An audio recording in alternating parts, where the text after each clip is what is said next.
सुनिए भैया, बड़ा दुख के साथ कहे के पड़ता कि गया जिला केशवा निवासी हमरा रोशन भाई जे देश के रक्षा करते करते अरुणाचल प्रदेश में पहाड़ से 4000 फीट नीचे गिर गईलन आ उ देश के खातिर शहीद हो गईलन। उनका खातिर पूरा बिहार रोवता आ कैसे भगवान से गुहार करत भैया, आई सुनी सभी। का तू कोइला हमसे बोला भगवान, का तू कोइला हमसे बोला भगवान। हमरा रोशन के गिरैल पहाड़ में, रोवता सभे मोर बिहार में। हमरा रोशन के गिरैल पहाड़ में, रोवता सभे मोर बिहार में।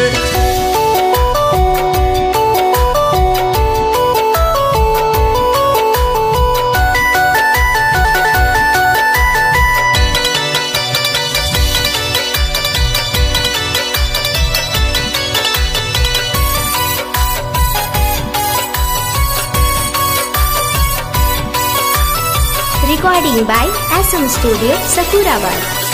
पापा के प्यारा रहले मई के दुलारा, छूट गईल साथी भाई बहाना।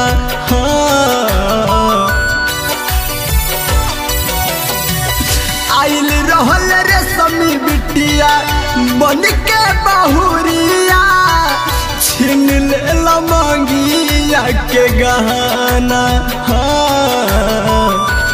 रहल के सापा के हो, रहल के सापा के दिल के धड़कन। आंसू बहत बाटे, आंसू बहत बाटे गौआ जवार में, रोवता सभे मोर बिहार में।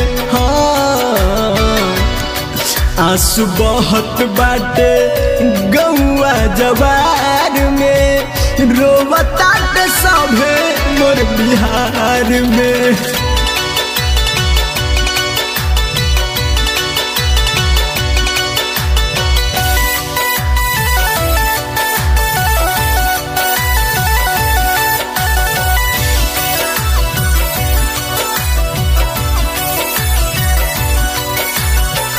कि सुना सुना लागत बाटे टेकारी बजरिया, लूट गईल गया के खजाना हो।